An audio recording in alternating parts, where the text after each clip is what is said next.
Hey folks, welcome back. We're back on the junk motor today. I did a little bit off camera, some boring stuff. I did pull the head. And for those of you that watched the last video where I was pointing out the little gap in the head gasket, you were probably yelling at your screens because I said, well, maybe the head gasket was blown. But no, that was from somebody prying the head off. I realized that when I put my screwdriver up to about the same area to start prying it off. So yeah, somebody had the head off, but there was no surprises underneath. It's a little dirty, of course, but it looks overall looks okay. The pistons are stamped 60 over, so they're actually double stamped. I'm not sure why, but they're Ford pistons. They're 60 over. Pulled those out. Everything looks okay. Without measuring anything, I ordered a set of 60 over piston rings. They came in today, and I fit them into the cylinders just to see how they lined up, and they don't fit. I have to actually overlap the ring to get it into the cylinder. So I started doing some rough measurements. The cylinders do appear to be 60 over, and the pistons do appear to be the right size.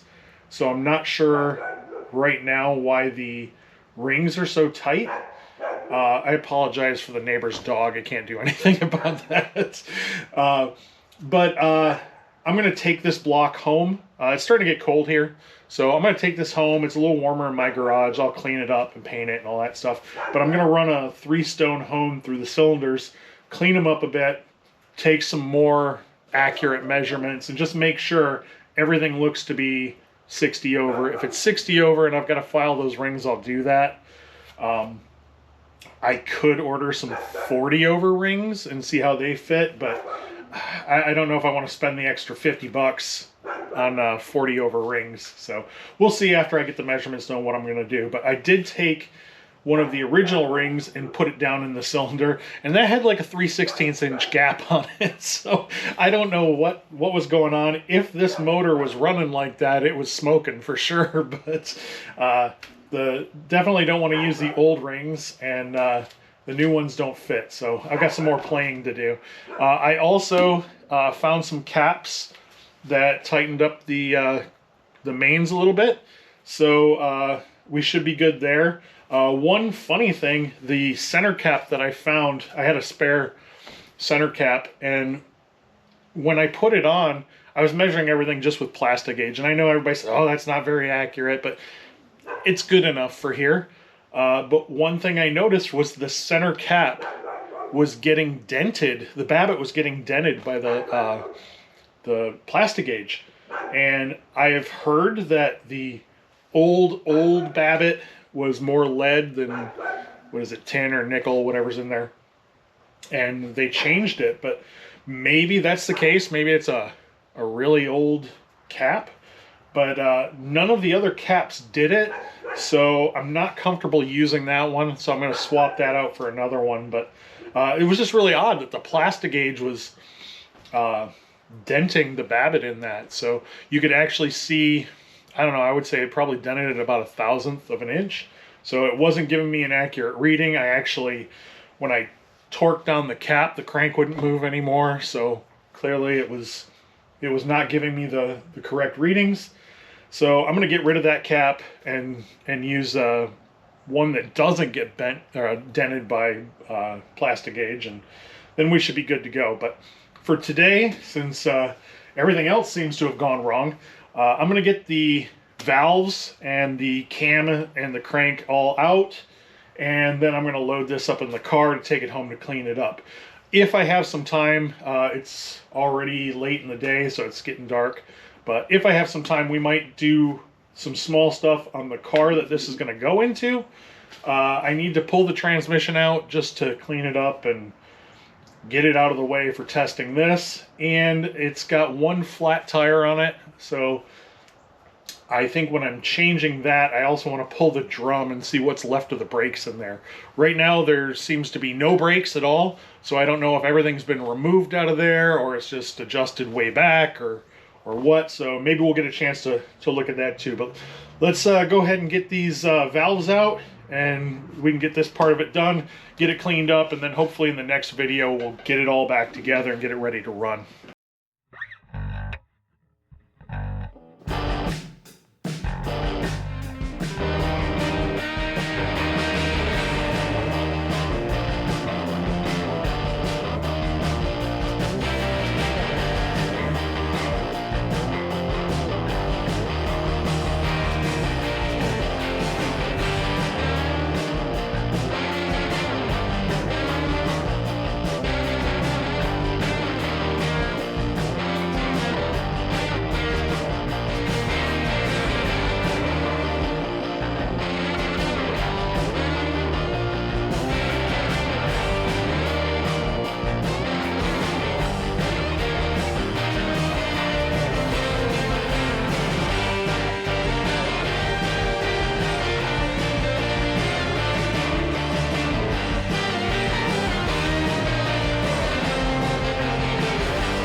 Okay, so we've got all the valves out, all the valve guides, springs, and retainers. No big surprises. A few of them are a little tight. The guides are a little tight, but nothing big. Everything came out good. They definitely need a cleanup, but the seats and the valves, at least on the intake side, look like they were sealing pretty good. The exhaust is, of course, carbon, so can't tell as easily, but you know, we'll lap all the valves and see how they turn out. But I'm going to roll this over, we're going to get the cam out and take the crank off, and then this should be ready to haul away and do something with.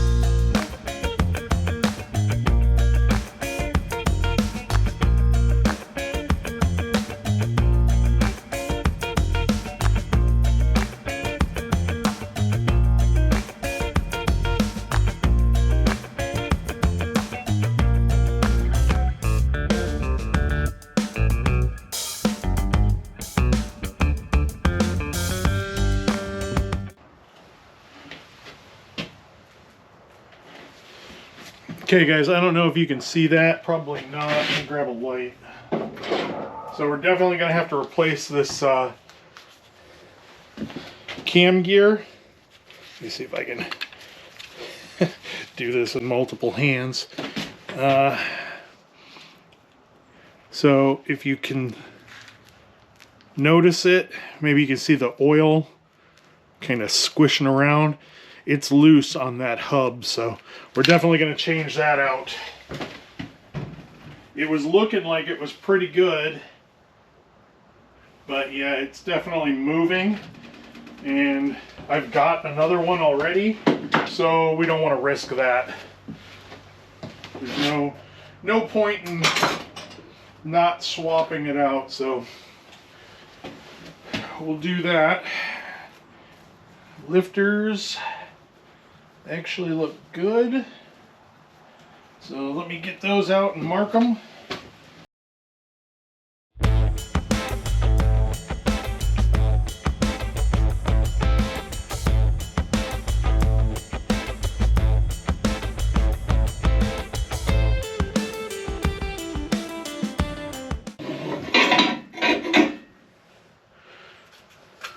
All right, folks, so we've got everything stripped out that needs to be stripped out. And yeah, I think I can take this home and do the cleanup on this. I'm going to leave all the parts here on the table here. One thing I don't have here that I need to get is a bench grinder. So I've got a wire wheel so I can clean up some of this stuff. But, you know, I'll deal with that later. I do have new lights for the shop, so I'll get those up before the next video. And it's already getting kind of dark outside, so I don't think we're going to get to work on the car itself. So this will be a short video today. That's going to wrap up today, guys. I hope you're enjoying this stuff. I'm trying to get as much content out as I can. I'm trying to film the stuff as I'm able to work on it. Basically every Saturday, I've got at least a half a day where I can work on my stuff. So I'm going to try and put out videos at least every 2 weeks. But we'll see how that goes. I haven't been real successful doing that in the last year, so